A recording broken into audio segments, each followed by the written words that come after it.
All right, it is time once again for WDL Radio. I'm your host, Human Bones. Let's drag in our other favorite host, Alt Stab. What up? Hello. And of course, our special guest for today is captain of the Boomstick. That's Boomstick, no R. Boomstick Warriors, Devastation. Hey. How's it going, Dev? Oh, Good, and yourself? Good. I had to mute myself while there was a truck driving by. So, this is the end of the regular season. We are looking at the quarterfinals here. Another truck goes by. It was a really fun regular season. I think it was probably our most exciting so far. 10 teams. Every team was in it pretty much until the end of... Wow. Okay. Are we looking at a car accident, a crash, and like people come out and swear at each other? Hey, I'm trying to record WDL Radio in here. You know, I turned my fan off for this. You might need to close your damn window. Just saying. My window is closed. The street is right there. Okay. And I'm using my new microphone because everyone last week was like, well, we can't really hear you. And so this picks up fucking everything. Wow. I was listening to myself chew my gum during the intro. Anyway, sorry. I was off to a good start. So all 10 teams were in it pretty much up until week 4. I believe GPS was eliminated moving into week 5. And so week 5 was a big week for a lot of teams. The first game. I'm sorry. First game of week 5 actually was between two teams that were really pushing to get a better seeding in the playoffs. BQB versus Suck. So BQB was guaranteed a spot in the playoffs, and Suck actually had to fight their way in. This was a big win for them. They really needed this one to get into the playoffs. So let's just go through the stats real quick here. Someone really needs to turn that off. I don't think BQB was guaranteed, by the way. Really? No, I thought that they were guaranteed by week 5. I think it was if my team, TBW, actually lost 0-2, I think actually BQB would have been eliminated. I thought. And then if Suck beat them. Right about that. I see. Okay, we actually have a comment here. I believe this is Desperol. We were not guaranteed a spot, but they got lucky because DMS lost. So DMS, I believe, had the they played their game first. I think. Let's see. No, yeah, that was my game. That was the second game, I think. Well, I'm just getting a whole bunch of information wrong here. Let's just move forward. I'm sorry. I got distracted by that fucking car horn. Anyway, both of these teams really were fighting for playoff spots. Yeah. Suck, Suck had kind of an up and down season. You figured the combination of Ralph and Blair, and then you add Prime to that, was really strong. I think they're a really versatile team, but they struggled. They just struggled to get things going. And then BQB, they also had some up and downs. They had some players come in and out of that team. And then in week 4, we saw the debut of Desperol, so that kind of took them to another level. So during the game, Suck had 74 touches, which, they were able to get 10.8% of their captures. BQB, they had 49 touches. So that's, almost a 30 plus advantage for Suck there. But BQB actually had a higher cap percentage, 12.24. And the scoring was spread out. Ralph had 5, Desperol had 4, and Blair had 3. Suck had 274 frags. BQB had 291. The high fragger, it was a tie, actually. It was Infer and Blair. Both had 119. Watching this game, I think the key to Suck's victory was the Blair and Ralph offensive combo. Blair would play that lift game. So Ralph would sneak in. He'd either go through the tunnel or he'd go through the water, or sometimes, he'd even fake him out and just try and go like straight through, barrel through the middle. And Blair was waiting there at the lift. So what Ralph will do is he'll just kind of sit in a base for a few seconds and go, just hold off. Don't press the lift yet until I'm ready. And he tells Blair to press the lift. Lift goes down. Ralph jumps right out. It worked a lot. And then, if Ralph died, I know that Blair was also making some runs. So they kind of had like a really high-powered offense there. So I think that was the key to the victory for them. And BQB, we know what they can do. I don't think the game certainly wasn't a blowout. I mean, actually Blair got 2 last-minute scores in both rounds. So BQB was right there with them. So it's cool that both of these teams were able to secure a playoff spot.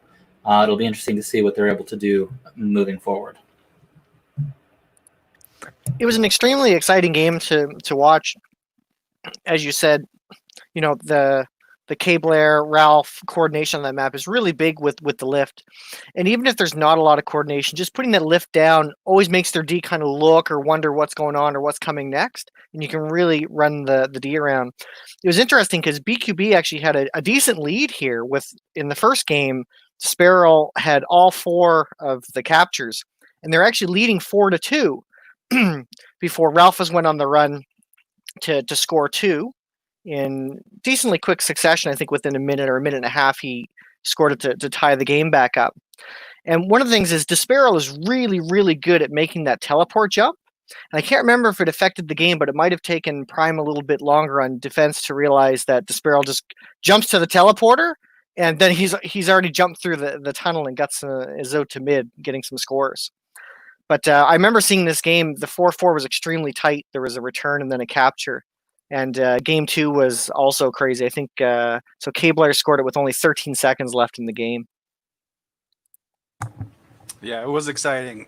There was I have 2 main points. I think there was really good plays on both sides by really clutch plays in both rounds. But I think that it showed there was a difference of style where Desparrow went for quality touches, and tried to. He would really string his runs out and do a lot with them. You can see Suck went for more of like a typical Suck style. Get as many flag touches as possible, and it's just the timing ended up kind of not working out. Plus Blair made 2. He made the cap to, I think, win both games. One was with 13 seconds left in round 2, a great run. But maybe even better was his run in the first round. I think it was at the 9:13 mark to put that game away.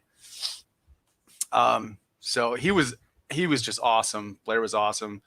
But I thought that it was just interesting to see that both strats were actually really effective. I don't know if you guys watched Desparrow a whole lot, but he had one, I think it was captured on whatever stream.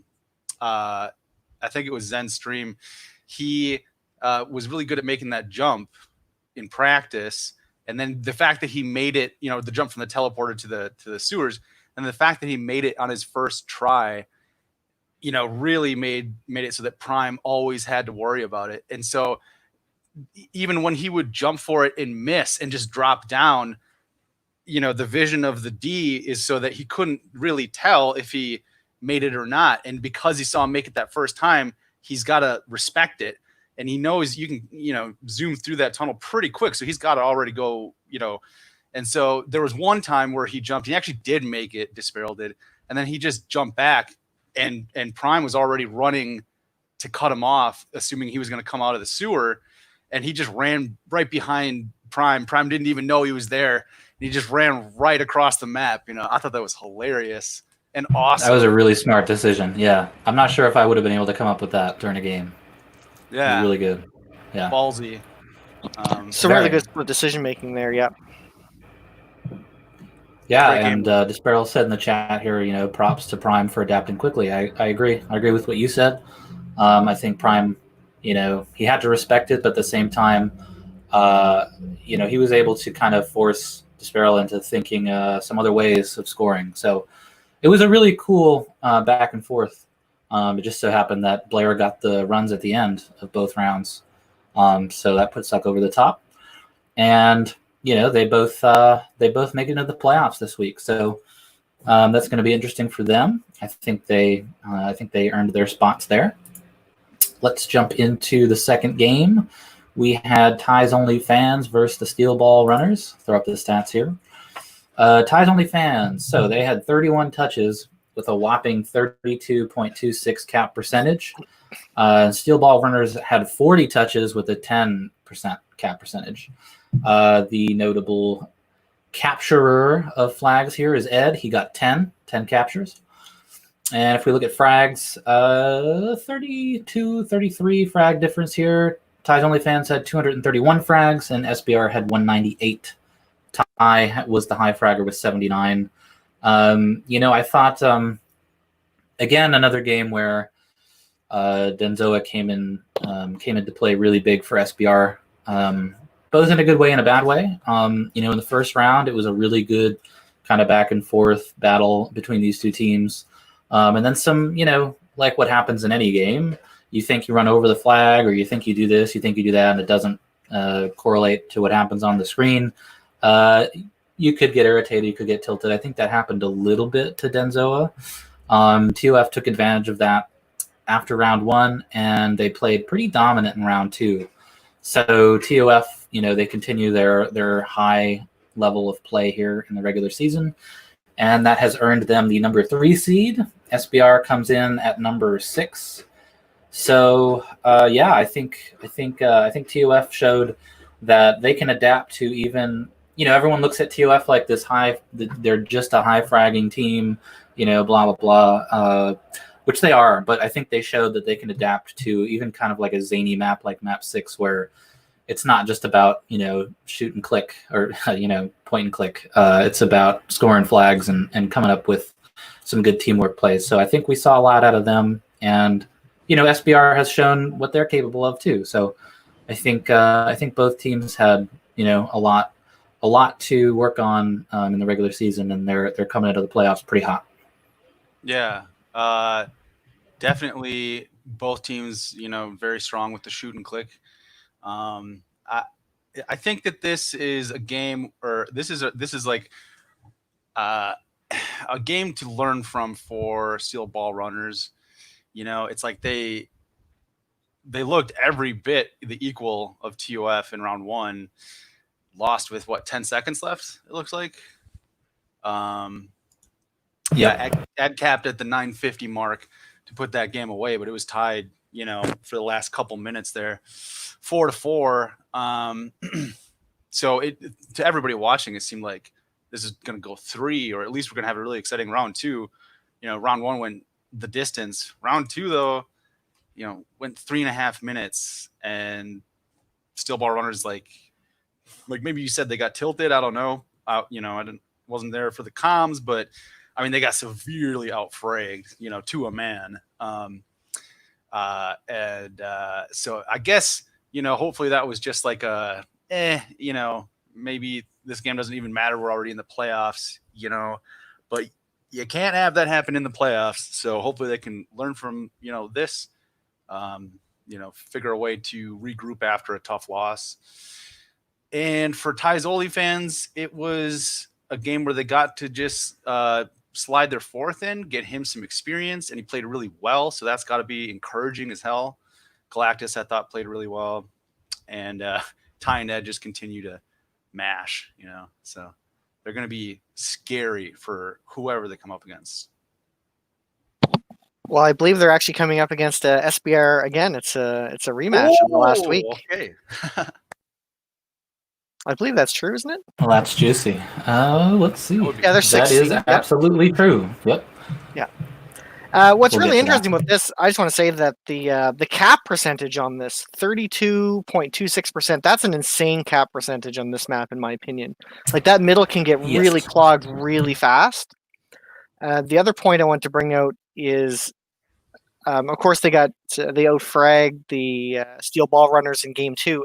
But 71 frags in just over 3 minutes, that's actually a pretty insane frag count for a game that was very short. Yeah. Oh, sorry.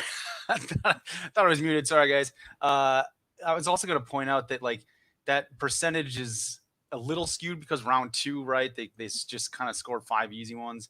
But even in round 1, Ties Only Fans had a 21% ratio. Yeah. Very few touches, very few touches. Like, let's just take a look at one of the rounds from the Suck game real quick, if you'll let me. And if you just go to round. Well, I want to say something about that. Maybe why? Because I think Ty's team tends to go for the quality over the quantity. Ty likes to. I've practiced with him quite a bit this year, and I really like the way Ty's playing defense, like almost from the middle. And it's still normally when a defender plays from the middle and it plays kind of like a chase D type thing or controls the middle, you can get behind them. And Ty's been extremely good. He's very, very hard to get behind without him actually seeing you. It's very rare. So I think that allows the team to push up, take control of the middle, and then say, okay, we're controlling the middle now. Let's just kind of push in.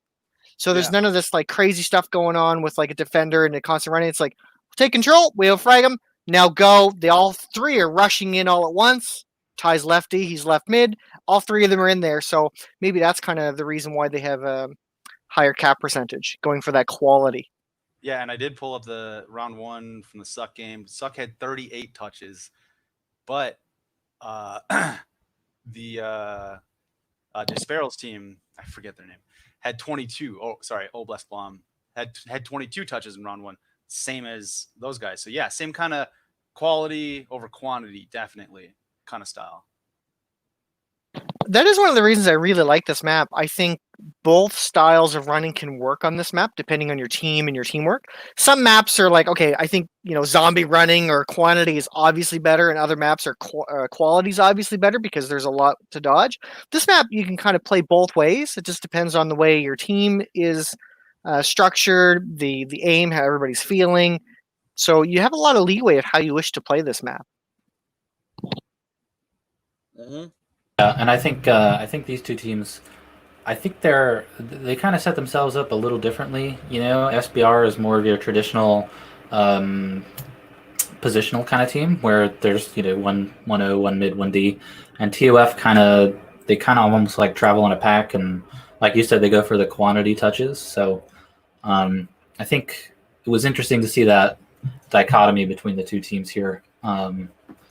So yeah, I think it's going to be a really interesting rematch because I'm sure SBR feels like they left some things on the field that maybe they weren't able to capitalize on. So they're going to want to come back and that's the beauty of the playoff rematch. You get a chance to correct all your wrongs, and this is their chance.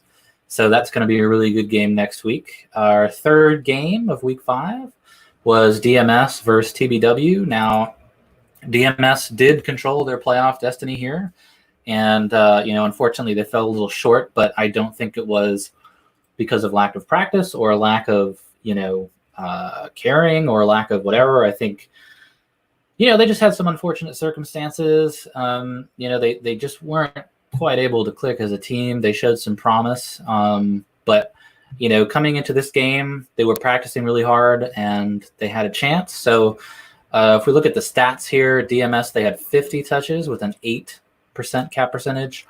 TBW, 41 touches, and another high number here, 24.39 cap percentage. Pretty big disparity there. And led up by, of course, the offensive duo of DevastatioN with 6 captures and J Warrior with 4. And if we look at the frags, they were fairly even. DMS had 199. TBW had 210. High fragger was J Warrior, 79 frags. I think where DMS ultimately fell short had to do with covering the runners. They got a lot of touches.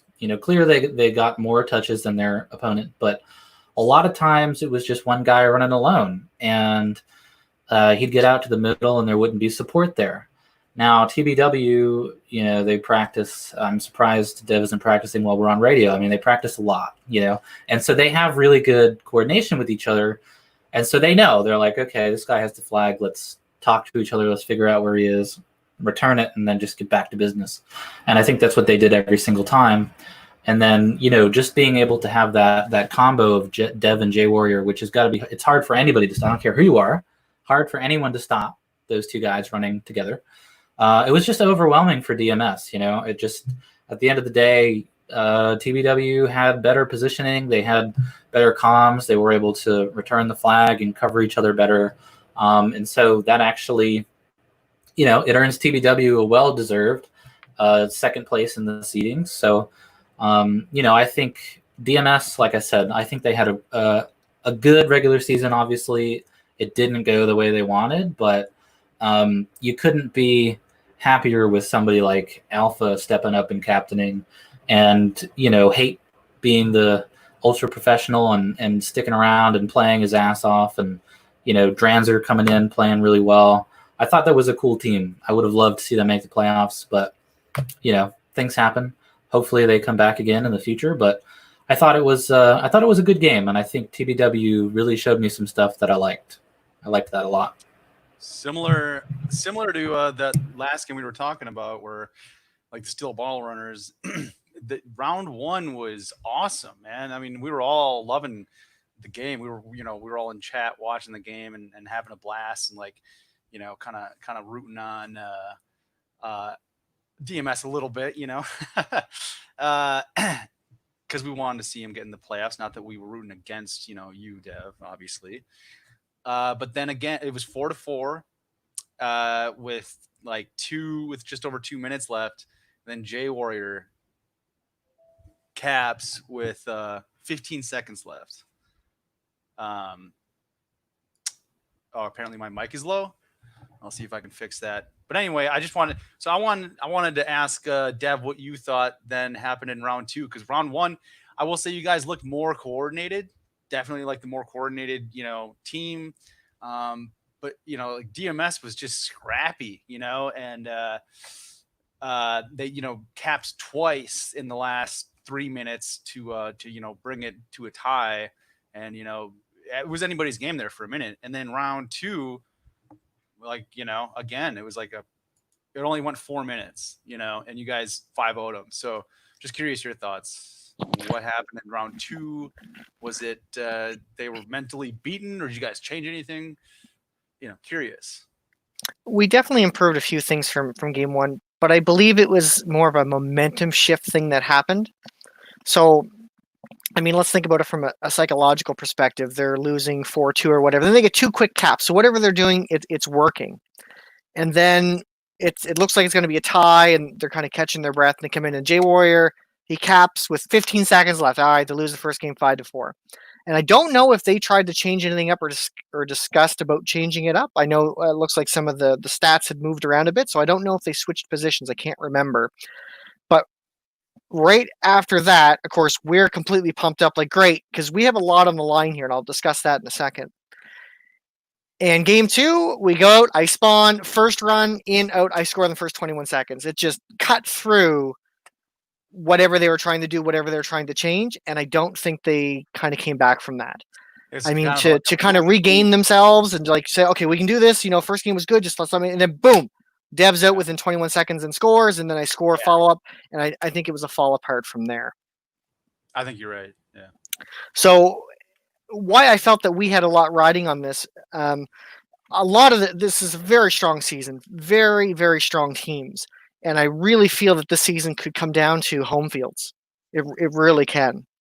Whereas if you've got that extra home field map and you're confident in your map, that could be the difference between beating a team that you may not beat if it was their home field. Because the closer the teams are, I think home field means more. So, of course, SXP was in position to pass us if they didn't lose. We had to win 2-0. Otherwise, Ty's team, if they won 2-0, if we did not win 2-0 and Ty's team won 2-0, we would be in third instead of in second. If we won 2-0 and Ty's team won 2-0, we knew we had the better tiebreak.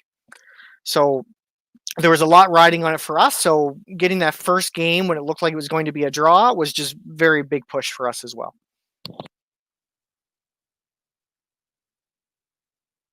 Yeah, no, I mean, I think you guys totally, you knew the situation that you were in, and you knew what you needed to do in order to get the seeding that you wanted, and you went out there and did it. I mean, obviously some other things had to happen, but you can only control your own team.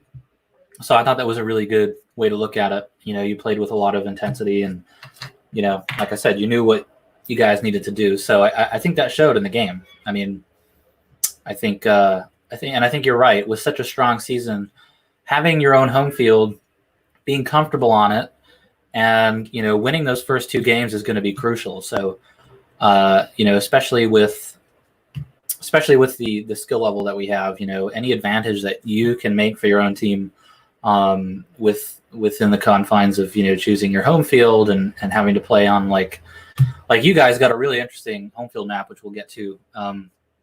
You have to play Sucks map 3, which is totally bizarre to me.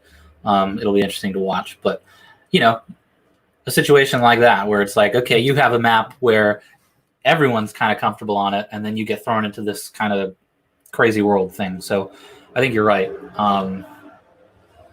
People really like driving fast out there. So yeah, that was a good match, and I'm excited to see that matchup next week. Game 4, of course, was Rip and Suck. Rip and SXP. That's me. Let's go through the stats. Rip 55 touches. They had a 23.64 cap percentage. SXP had 85 touches, 11.76 cap percentage. Really good stat here for Chain. 13 captures. So he was all over the place in that game. Rip had 524 frags. Actually, almost 82 more frags than SXP had. 442. High fragger, of course, Stal with 239. I'll talk about that game from my perspective. I think I didn't feel like I could get comfortable at all that game. I was defending. And usually that's the case on map 6 because I'm not somebody that sits in the base by the flag in that map. I don't do that at all. I go back and forth. I move back and forth because I feel like I have to do that in order to keep myself like the momentum of the way that the game is going. I can't just sit in one spot. But the problem I was having was with Dragon's accent. I thought he was saying Shane, but he was actually saying chain.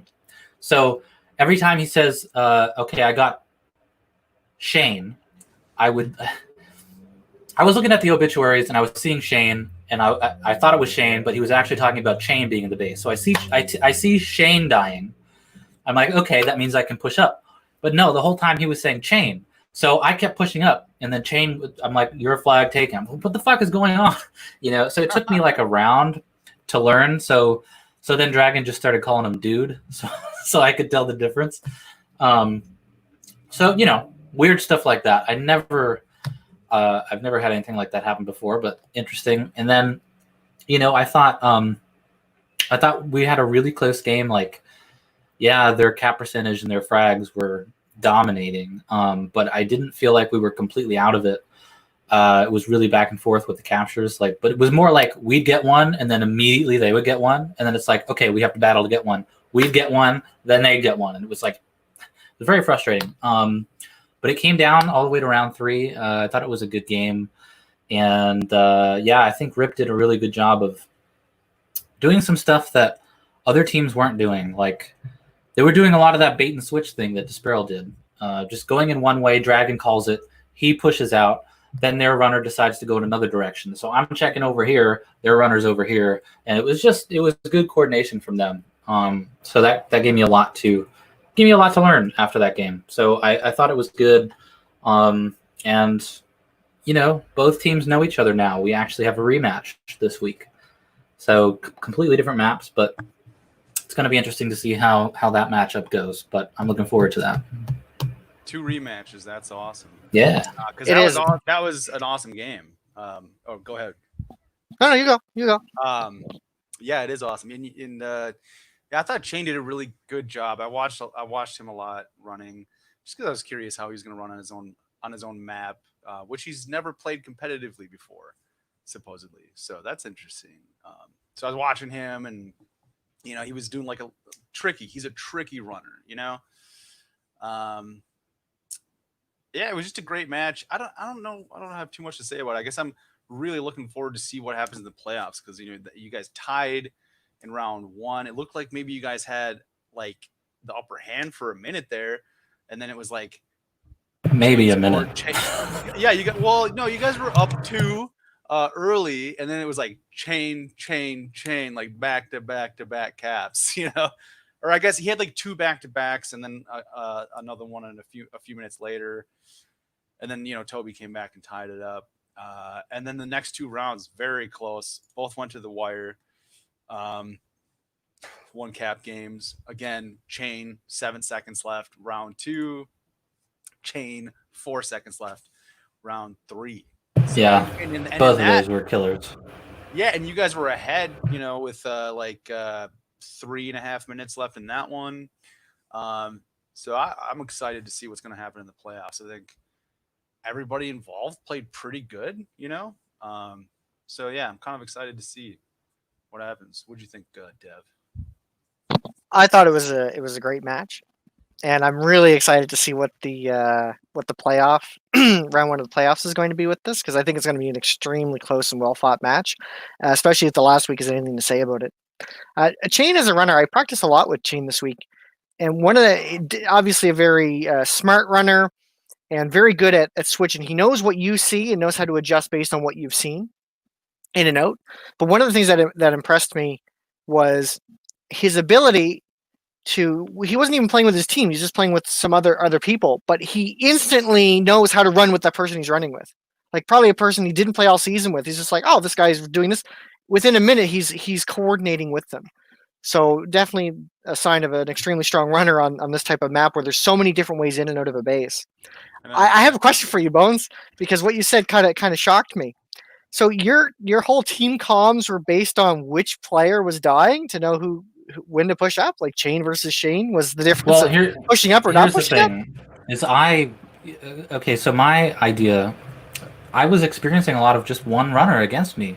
So when Dragon was telling me that he killed a runner, which he would only ever tell me, like he wouldn't tell me if he was in their base killing a defender. I don't even know that. But if he's like, oh, hey, I got, this guy was going down the tunnel. I killed him. I killed Shane. But I would hear, I don't know what I was hearing. I must have been hearing chain, one of the two. I don't know. And I'd look up and I'm like, okay, so we got him. But it wasn't, I don't know. It was really kind of confusing for me for probably round. Interesting. Probably okay. Round. So you had pinpointed, so you had time in the first game to basically say, oh, it looks like only one person's coming in and it's this person. Tell me when this person goes down. So this wasn't like some pre-game strategy you came up with. Oh, no. Okay.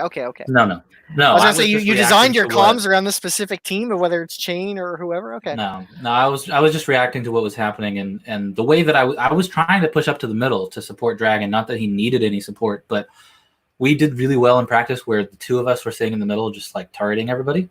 So I was trying to push up as much as possible, and so I was just trying to read the obituaries to see who was dying and when I had a chance to push up.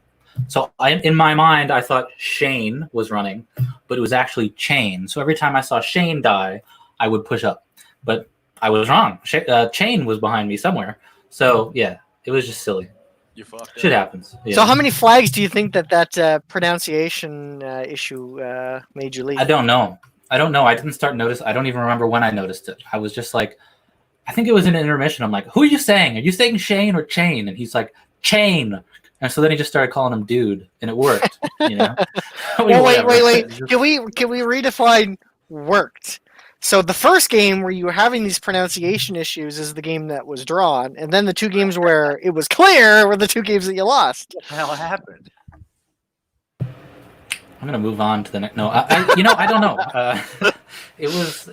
They played good. They played well too. I mean, it was a really good chess match. Like we reacted to them, they reacted to us. It was kind of like Week 4 against Suck, where it was just back and forth.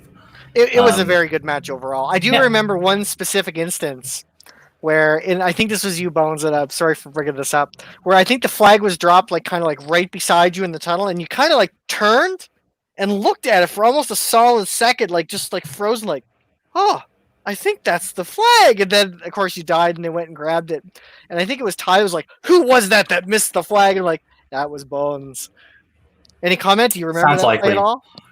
I remember every practice that I've had so far this season where I swear I have a return and I don't have it, which I don't remember being a thing that happened to me. So maybe it's just mental. I don't know. Maybe. I don't remember that. We found that the flags seemed to be very weird, and I jumped over a flag today. I didn't even know you could do that. Oh, yeah. Maybe you thought from all those times that you missed a flag, you were like, I am not going to miss this. And you were just like, okay, turn. I used to be so good at pickups. It pisses me. It's something I got to work on. But yeah, I don't remember that specifically. It probably did happen. Because that just seems to be kind of like the theme of our team, missing pickups or returns that we should have. So anyway, I thought it was a good game. Looking forward to the rematch. Let's jump into the last game of Week 5. Yeah, I hope so. Last game of Week 5, we had the top team versus the bottom team here. Unfortunately, GPS had been eliminated when the game was scheduled, but that didn't stop them from coming out and giving BST all they had in round 2. So let's go through the stats here. BST had 36 touches with a 27.78 cap percentage. GPS 27 touches, 14.81 cap percentage. The captures were spread out on BST. Scholars had 5. Rosking had 4. And in terms of frags, BST had 188. GPS 163 with the high fragger of ACC with 81. I know last week you made a joke like everyone's getting tickets to this one, but I think everyone wants to see a team that hasn't done as well as they've wanted to have a good game. And round 1 kind of went BST's way. They did their patented overwhelming offense there, and it worked. In round 2, I think you guys said, okay, fuck it, who cares? Let's just do this. Whatever you guys did, I'd love to know, because it made it a really exciting round 2, where we really thought it was going to go into 3 rounds, man. We really thought you were going to be able to steal a point from them. You did a good job, and you had a very challenging season when it comes to scheduling and the players meshing well. Trying to get all that position stuff down, and I think you made a really good trade for Legion, and your team was much better after that trade. Just some stuff didn't go your way, but I think everybody was rooting for GPS. So we're glad that you kept playing, and I'm sure you'll be back. And of course, BST, they top the leaderboard, number 1 seed. They go up against BQB in the playoffs. So good for them for sticking through from week 1, being kind of that dominant force all the way through the regular season. Yeah, we did switch it up in the second round. I kind of regret not starting we had me on D in round 2, Zen at mid, Legion running, which is what I should have done from the start. But we had practiced the other lineup as well, and it had been going well. Legion was like playing really good at mid, and kept saying how he kind of wanted to try it out, and I was all for it, and it did not work at all. So yeah, we switched it up, and then round 2 it was like, yeah, anyone's game, and it was quick. It was over quick. It was it was a 6-minute game. And I had a shot on the runner for that last cap. I was like, I was sitting at the top of their lift, and then they were coming right at me, and he just got me before I got them, So that kind of sucked, but I was glad that we were at least able to compete, and show that we, could, play with a team that good, and give them a run for the money. So. Yeah, and sometimes things don't work out. I put together a squad that it was a risky squad and didn't pay off, and that happens. So that's all I got to say about that. Should have tried drafting cookies. My God. I don't have much to say about this game. I didn't get to watch it. I only came in, I think, at the second game, and it looked really close and really good, and I was rooting for GPS.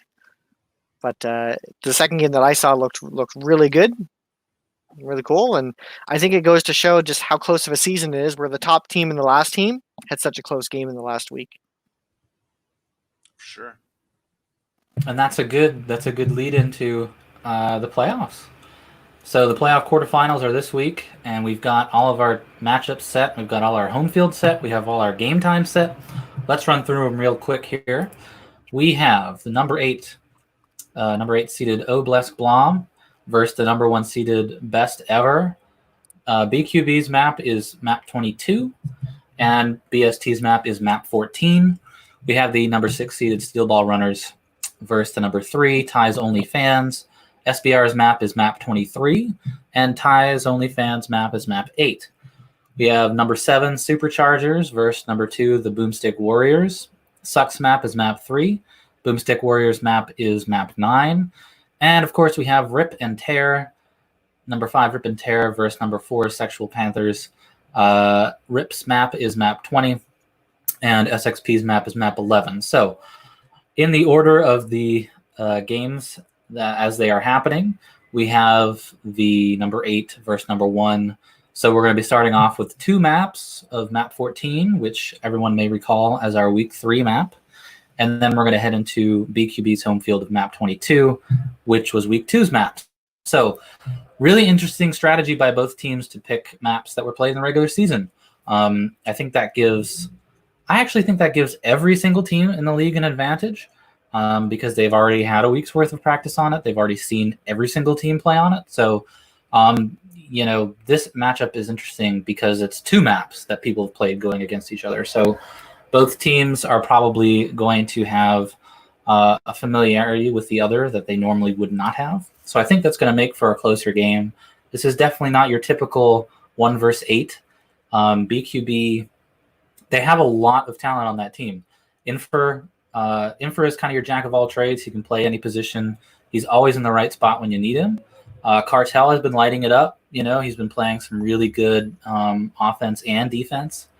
You've got Stark, who came in after their first week, and he's been playing some really good defense. He's been playing some really good mid.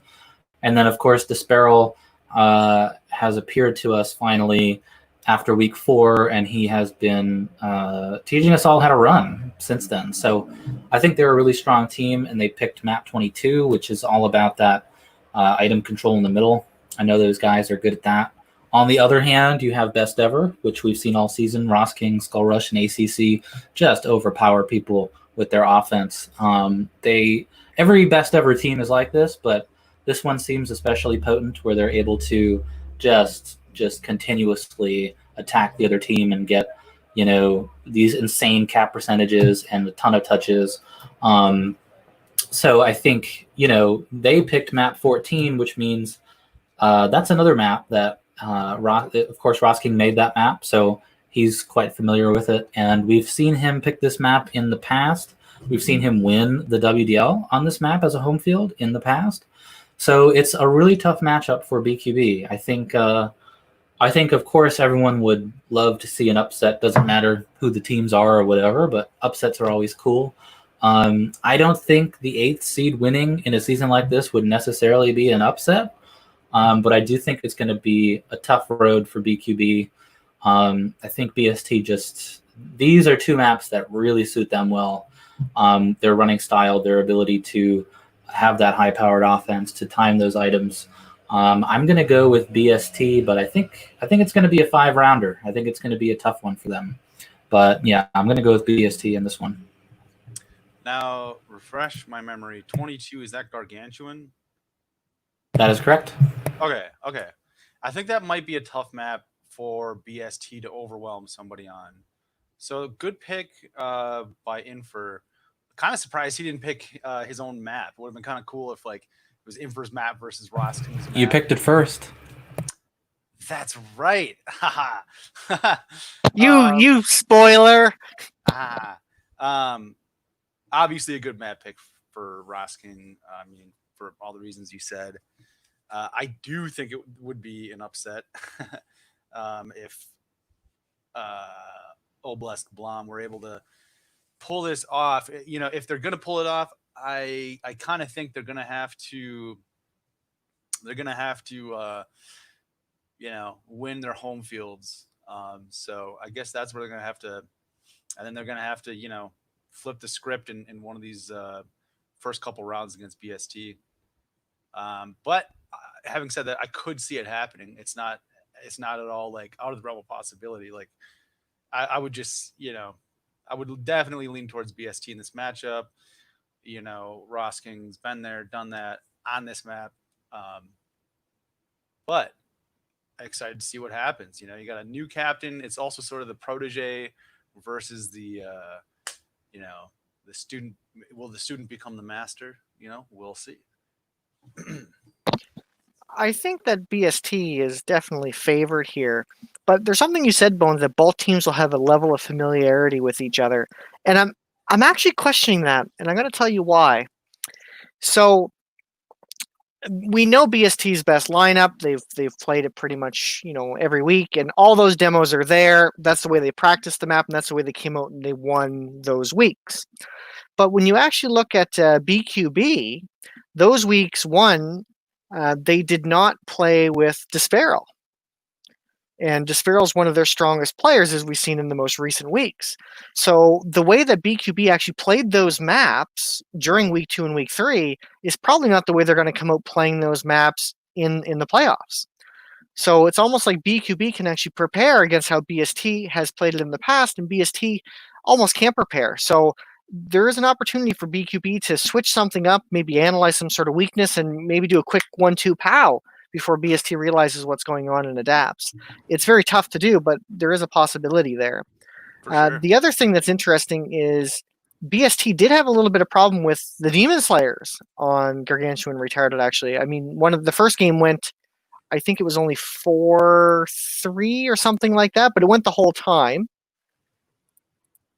And while BQB seemed to get obliterated by SBR in the week 3 map, which is BST's home field, what's the map number? I should probably just quote the map number.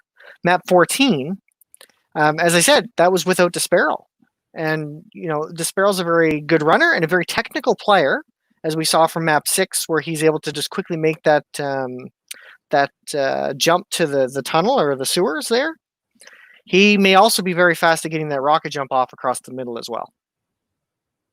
Yeah, definitely his arrival has really changed that team. We kind of don't know for sure what we're going to see. Yeah. So we have to think that BQB, is in 8th place because they played many weeks without Desperal. So if they had played Desperal all of the weeks, who knows what their real placement would have been. So they're almost like a wild card in a way. Yeah. It's true, and I mean that's why this is not your typical 1 versus 8 matchup. I mean, I don't think it would be an upset if BQB managed to figure it out. I mean, I think BST will at the end of the day, but like you said, we haven't seen Desperal in as many games this season. If they can really get him going and figure out a game plan that works around him, I think they're going to be in a good spot. So it's definitely, I think that's probably the interesting game of the week here. We've got our next game, which happens just a few hours after that. It's actually a triple header on Sunday. We've got Steel Ball Runners, the number 6, versus the number 3, Ties Only Fans. So we'll be starting off on map 8, which is just if anyone's ever seen Dastin play map 8, they should probably be afraid just thinking about it, because he's a really good runner there, and stopping him is next to impossible. So that's going to be a really tall task from SBR. And then SBR, they picked a really fraggy map. They picked Waters map, which is map 23. It's rather small. There's really not that many ways out of the base. Hardly ever going to sneak out somewhere. And then you've got that sphere in the middle. So it's a lot of the timing, and that sphere is going to come in handy too, because like I said, it's so close quarters that you're going to need as much running room as you can to take a few shots in so you can get out. I think I don't know if it's a good. I think it's actually a bad matchup for SBR because of that fact. The fact that 08 is so good for Dastin, and 23, you have Ty, you have Ed, you have Dastin, and then even if you throw Galactus in there, I mean that's a lot of frag power. Granted, on the other side there's Caution, Zach, and Denzoa, but I think if you go from like a map 8 type map where a team seemingly like Ty's Only Fans, Dastin's able to get a bunch of runs on you, maybe you don't win either of the first 2 rounds, then you get thrown into this like heavy duty firepower map. Like, I don't know, I think it could backfire against them. So I think this was probably not the greatest matchup that they could have had. So based on just thinking about how TOF is going to play on both home fields, I got to go with TOF in this one. And I think this one's going to be maybe 4 rounds. But again, like, the players on SBR are so good that if they figured it out and managed to beat TOF, I wouldn't be surprised. This is just my thinking it up as I go along prediction. So TOF in 4. I think it's interesting, and I'm going to say, you know what? I think as good as Dastin is on map 08, I still think Ty has to have balls of steel to pick map 08 as a home field. That map is, as we've seen, it's a very drawish kind of map, right? It's hard to get out.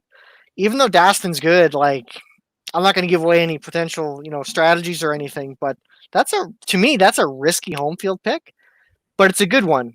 I mean, it's good that you can eke out. I would just think that, as a home field, you want something that you can almost guarantee that you can hammer home regardless of who you're playing. So I actually think that's a interesting home field pick by Ty's Only fans, and I'm very interested to see how this actually plays out.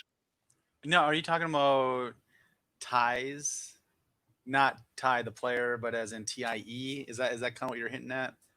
That's why map 8 is. Yeah, I think sorry. Map 8 is it's a drawish kind of map, right? We've seen 0-0 before, or even 1-1. Drawish. I thought you were saying dryish. No, drawish. As in, it's hard. It's hard. Which does make it kind of a dry map to watch. That's kind of what I was thinking. Yeah. Although honestly, I think that's scary. That's a scary.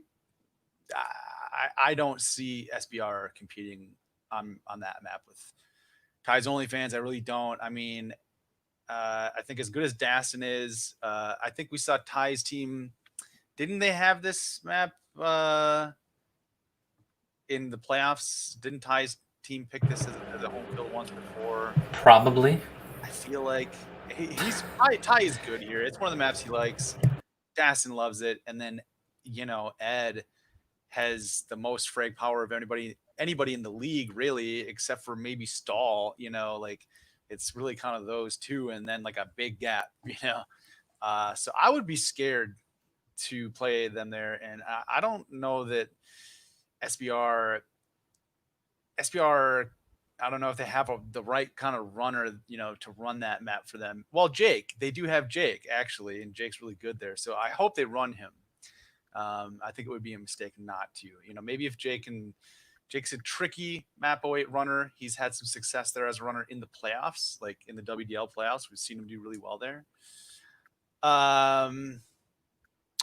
23, I think, is a more even matchup. It's like a flat, like you said, there's no trickiness to it. It's just going to be kind of like a button heads, quick, and dirty kind of thing.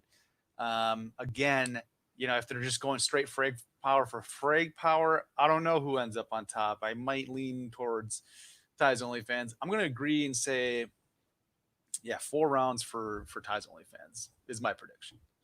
I agree with you that SBR's home field, it's probably more level. But seeing Ty play in the way he goes up to the mid, controls the mid, and just knows when people are behind him, I agree with you. I think Ty's team may actually have a slight edge there, but SBR is very strong in the frag power. I think that's going to be very level all around. Well, it's certainly going to make for an interesting matchup. Those are probably 2 of the fraggiest teams we have, so it's going to be quite an SSG fight there. And our next matchup is number 7. We have Suck Superchargers at the Boomstick Warriors. So the Boomstick Warriors picked map 9 as their home field, which is a map that has been played quite a bit in recent years. And Suck picked map 3, which is totally unplayed, totally unknown. Most interesting home field pick, I think, of all the teams. But if you're looking at map 9, let's start there. I see this as being a good home field map for TBW because Azriel really thrives in close corners. And I think, he's a guy that I don't think gets enough credit for his frag ability. And he's gotten a lot better as the season has gone on. But you guys have given him the trust to stay back on defense while you two coordinate running. And I think that's helped him grow exponentially. And so if you look at a map like this, where the flag is in this weird like corner area, and it's not easy to get out of the base once you have the flag. I mean, you're gonna get spotted, and I think because it's in that corner, you can't really run up on it and like bolt past the defender. You kind of have to stop, start, go. And I think that's going to help Azrael, because someone like Ralph wants to do that. Ralph wants to do that real bad. Ralph just wants to go, see you later. And I don't think that he's going to be able to do that on that map. So I think that's going to help Azrael. I think it's a good map for you guys. At the same time, you throw Blair in the middle there. Blair's a frag machine. He's going to be tough to get by. And Prime defending. Prime is a good defender. He proved himself worthy of that last week. So I think it's on that map, I think it's a really good matchup. I just think you guys have the slight edge based on the way that you've been playing this season and your coordination with J-Warrior. And then if you look at map 3, I have to say I've never seen anyone play on this map before. So it's all out there somewhere. I don't know. I think it's interesting because it's very much, it can be very centered on rocket jumping, although the way that Ralph made it, he made it the new map so that you can't really rocket jump just across. You kind of got to drop down off that main platform and then do a rocket jump.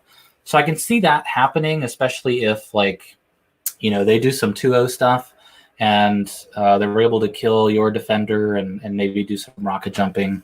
I can see that. I can see just, Mook going. This is one of those maps where Ralph can come through the gate and just run, and you kind of just have to catch up to him. So I don't know. At the same time, you guys have that same sort of running ability. So this map, I really cannot predict. I think if I have to go based purely on the home field that we know, I have to go TBW, and I think it's going to be. I actually think it's going to be a 6-round game, maybe longer, because map 3 is just. It's just. Who knows? I don't know. I don't know anything about this map, and I don't think that the players. I think you guys, you and Ralph, approach things much differently as captains, and that's going to come to a head in map 3. I think the way that you practice, the way that you play, very different. You're more about having control in the positions that you set. Ralph likes to control the pace of the game, so whether that means all 3 of his guys defend for 2 minutes, and then they all rush out and they confuse the other team. He's kind of sneaky. So I don't know. I think it's going to go 6 rounds, but I'm going to go TBW. I'm thinking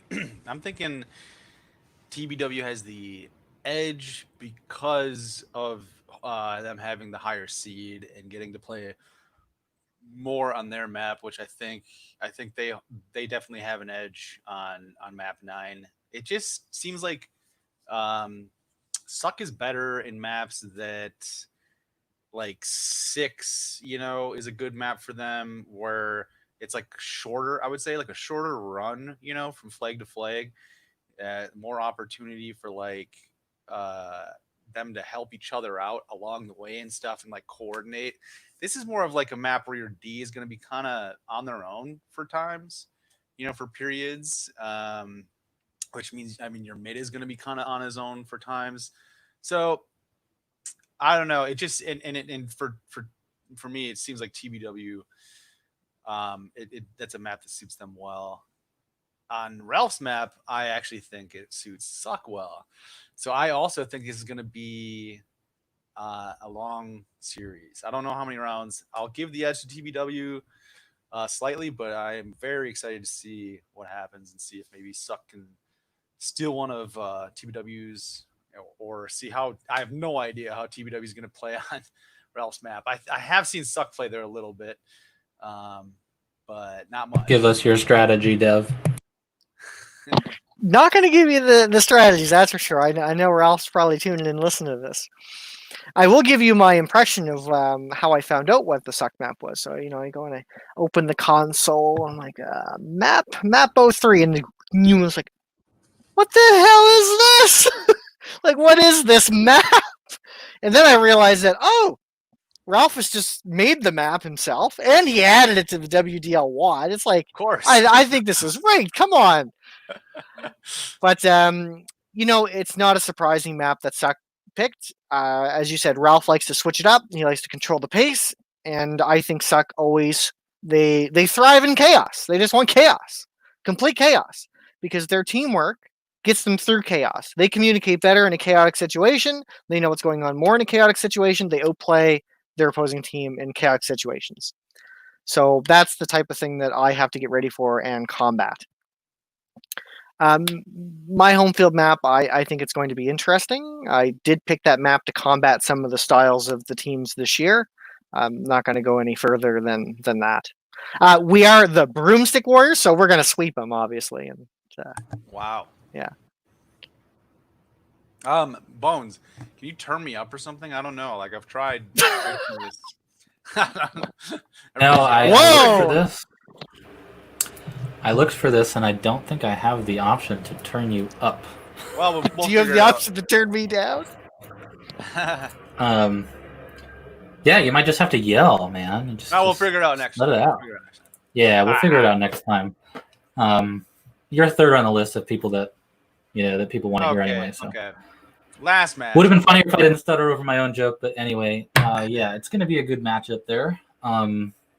Certainly not going to ask for your strategies, but I think that's the game that I'm tuning into the most. Like that's the one that I really want to see what happens. So yeah, we got one game left. 5th seeded Rip and Tear versus the 4th seeded Sexual Panthers. So we picked map 11 and Rip picked map 20. Of course, map 20 has been around forever. Everybody knows that map, but that doesn't mean that everyone is good at that map. It's What map's map 20? It's a special map 20 is what's the name of that map? Gold Mountain or something? Yeah. Cold Sweats, I think. Okay, yeah. It's very grindy. It's got the 2 mountains in the middle, and you go down and then you go up. Yes, I know which yeah, one. gotcha. The old school map. Okay. Yes. So that's going to be an interesting one. I think we've all played that enough that it's really just about figuring out what positions work on your team. And then that's going to be more of your classic, like head-to-head, figure shit out, like as it comes to you kind of map, where it's like, okay, this team's doing this, let's do this and see if it works. That's more straightforward. Map 11 is a little out there. We picked it because I think it suits us. We have to find the right position there, but I think it suits us, and it doesn't suit a lot of other teams because it's pretty chaotic. I like to have maps where you have a little bit more control, like the old map 26 or even map 16. I like maps like that, but at the same time, I also like to pick maps that are totally unexpected, not maps in the regular season. So going with map 11 was actually an interesting choice for me because I couldn't say that I felt really strong like I've played that map a million times, but I knew that it would suit my team well. So playing it in practice, it's been interesting. I think it's going to be a cool like change of pace. Like I think they're both actually. If you play that map and you go into the middle, they're both kind of like 2 barges kind of going at each other, and it's just these waves of teams. But at least like on this map, you have those side slime areas where you can utilize those to sneak by. But the only problem is the other team will hear you, or you might lose some health, that kind of thing. So I just think it suits our team well, and I'm excited to get to play it in a game. I think I think it's a nice change of pace from what we've experienced so far this season. So I think challenging yourself is always fun. So I think that's what we're doing. I think we're challenging other teams. So a team like Rip, I think it's going to be pretty straightforward. I mean, I think we're going to go a couple rounds here. I played against Stal in a Master Bowl that went like 8 rounds. So I'm expecting something like that, But I think they're both good maps. I do like both of your home field picks, and I think this is an extremely exciting matchup. I mean, we've got number 4 against number 5, and we just got done seeing SXP and Rip play in the last week where Rip had beaten SXP. So we know you've got a lot to, come back and get a little bit of revenge there for yourself. I think of all the teams, your home field pick, Rip might be the worst team you have to play on that home field. And the two reasons are Stallion and Chain Dude. Because the middle position with the blue armor, it's going to be very well contested, and we've already seen how good Stallion's aim is. It's ridiculous. He's right on point again. He's a great player there.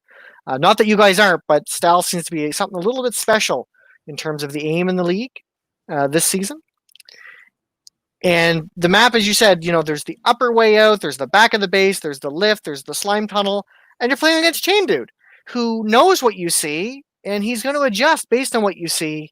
He's going to be a very tricky runner on this map. So, and on the reverse, it's funny, I think Rip's home field pick is extremely interesting because I think Chain Dude has less options for playing the brain game, but I'm sure they'll come up with some strategy there. But I think your home field is a great pick. I like it.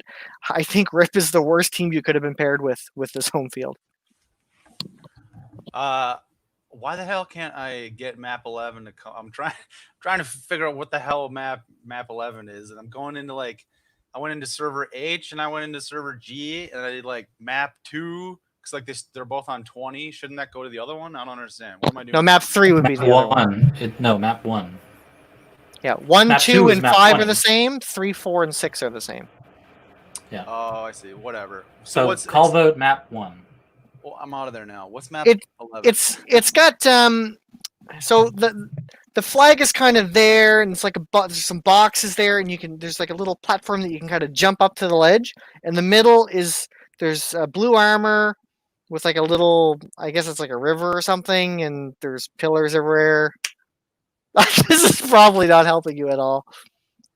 And so there are two, let's say you're in your base, right? You're going out to the middle.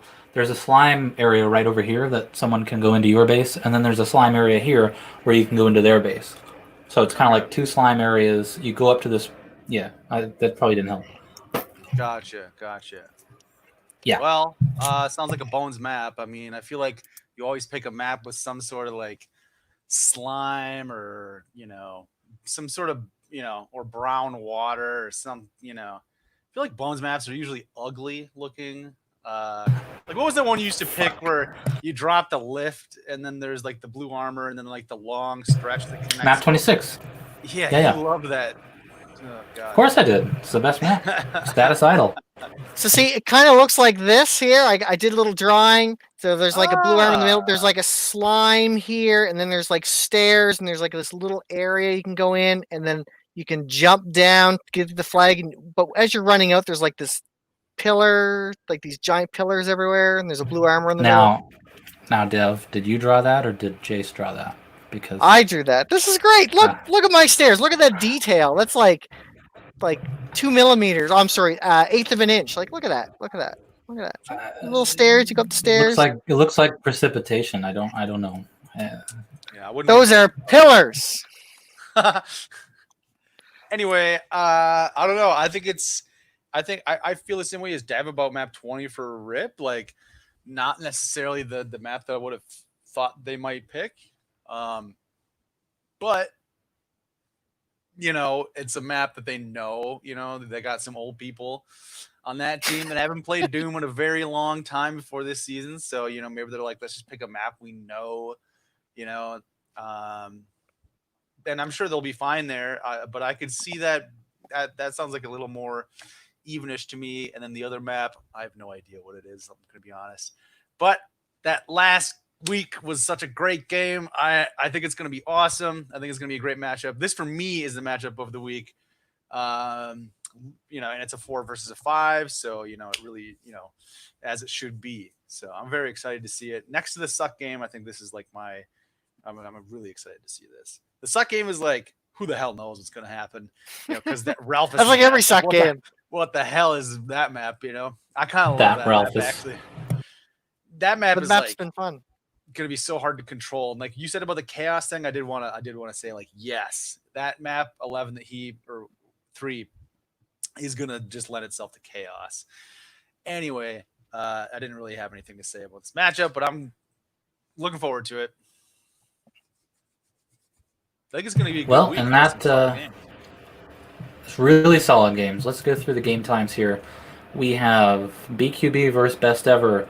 That is Sunday, 1 p.m. Eastern. Triple header on Sunday. SBR versus TOF, Sunday, 6 p.m. Eastern. Suck versus TBW, Sunday, 8 p.m. Eastern. And then you've got RIP versus SXP. That's Monday at 3:30 p.m. Eastern. So get ready for some early afternoon, morning, if you're me, game. Whole day. Before we go, I want to throw you guys a curveball. I want to ask you because, typically the WDL Radio does awards for the end of the regular season. That will be coming up in the coming weeks. But I want to ask you guys who you think the MVP is of the regular season. If you have one player that really stood out throughout the entire 5 weeks, I want to know who. You can be as biased as you want. You can pick somebody on your team. You can pick me. It'd be great if you picked me. I might pick me. But let's go. Let's see. Does Dev looks like he's hard in thought. Come back to me. I'll throw Ed out there. I mean, we all know Ed. He's kind of a goofy guy, kind of a funny guy. But he's a hell of a fragger, man. And he's just in a season where any other season, we might all just be wowed, by how Stahl was fragging. He is actually kind of out even, done him, so yeah, I mean, he really is what he's what in my mind makes that team the favorite. I know they're not the number 1 seed, but for me, he just makes them so hard to get by. If he's on his game, then they're going to be incredibly hard to beat. And if he's not lagging, actually, wait, no, if he is lagging, everyone's fucked.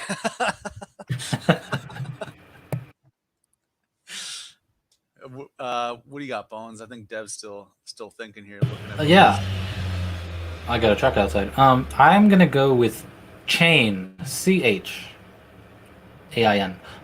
because I think he's kind of the glue that team needed. You have these 2 solid fucking frag monsters, Stal and Shane, but they needed that person in the middle that, like Dev has been saying the entire show, sees everything, can react to what he knows you see, really controls the pace of the map, whether he's running or playing mid. I mean, I think you don't need to look any further than last week where he, did a lot of those bait and switch runs and pulled in 13 caps. I think he's been the glue for RIP. And, they started off slow, but they weren't playing badly by any stretch. And he's been practicing, to the point where it's like, I think I might have to turn off those highlights in the WDL Discord because Chain's always practicing. But I mean, he's been practicing his ass off, right? And it's paying off.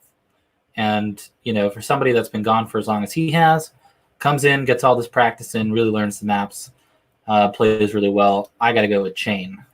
Definitely been impressive for sure. Dev, what do you got?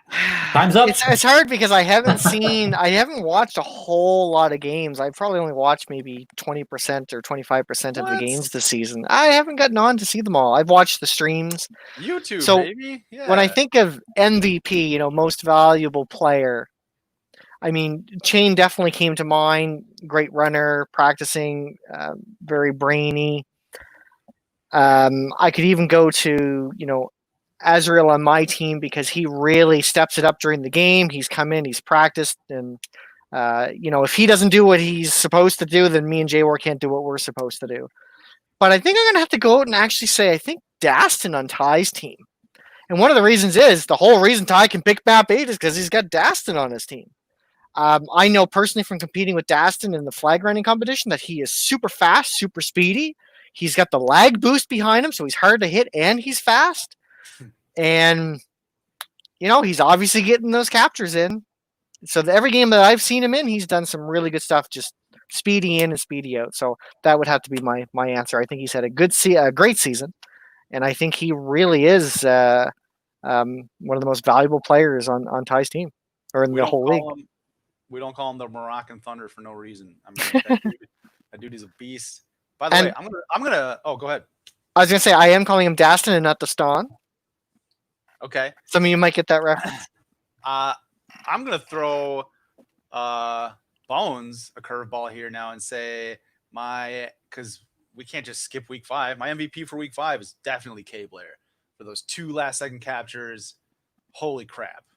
Awesome, just awesome hype, man. That the whole chat was like going off on that game. It was awesome. What do you guys just real quick pick somebody from those 5? I don't see any reason. Like, I'm not going to go any further or deviate. I got to go with Chain again because same reason. Last second catch. The thing is, right, and not to go into too much detail, but Chain's been gone. He really hasn't played his own map very competitively. We have. So, like, I've seen a lot of shit on that map. To be able to confuse a defender that's played as many games as I have on that map is, I think that was just, it was really powerful. I think that was just Dragon's accent, to be honest. I didn't bring that up to blame it on that. I just, he did a good job. And as good as Blair was, I got to go with Chain. I still got to stick with Chain. Dev, what say you? I'm actually going to have to, funny enough, go with Ralphus on this map. I spec'd him a lot. And yes, Cabler got those last second flags, but Ralphus did some really cool, smart stuff on that map. And I can just imagine the calls that Ralphus was telling his team to do during the game as well. But I seen him do some really incredible runs when I spec'd him in that game. So I'm actually going to go with Ralphus on that one. I think he played really well last week. Agreed. I watched him a lot. Yeah. He was playing near perfect at the end of like round 1 and then round 2, man. He was just on. Yeah, I got to tell you the play that makes me like just see this. So his flag was out of the base, right? And he was chasing, and he knew his team was kind of at the entrance of their tunnel, and he runs up the stairs to go. I believe he was going to go in the lift to try to head them off. Like, okay, guys, hold them off as long as you can till I get through so I can head them off or grab their flag. And he heard the opposing team drop his flag, and I'm telling you, with whatever godly reactions he had, I think it was on a dime. Like, the second you heard flag dropped, he just turned, jumped, and returned it. Like, it was an amazing play. I don't know how anyone can react that fast. Nice. That play right there was the one that did it for me when I was like, holy crap. Like, that was like a really good reaction time. Like, to switch your plan on a dime to know what to do, where the flag is, that shows really good game awareness. And that was the ultimate pressure because they had to win. I think they had to win in 2 rounds, maybe even, to get in. Pretty much. Yeah, you can't argue with that. They were in control of their own destiny, and they won in 2. Bulldozed their way into the playoffs, and now you get to play them on this great map 3. So, what is this map 3? What is this thing? I don't know. Let's just go through the game times one more time. Triple header on Sunday. BQB best ever 1 p.m. Eastern. SBR TOF 6 p.m. Eastern. Suck TBW 8 p.m. Eastern. Rip and Tear Sexual Panthers are on Monday 3:30 p.m. Eastern. Thank you, Dev. It's always a pleasure to have you on. It's been a while. Oh, thanks for having me on. Anytime. We enter into the most exciting week of the season this week, so we'll see you guys after week 6 quarterfinals have been completed, and we will see who moves on to the semifinals. Talk to you guys next week.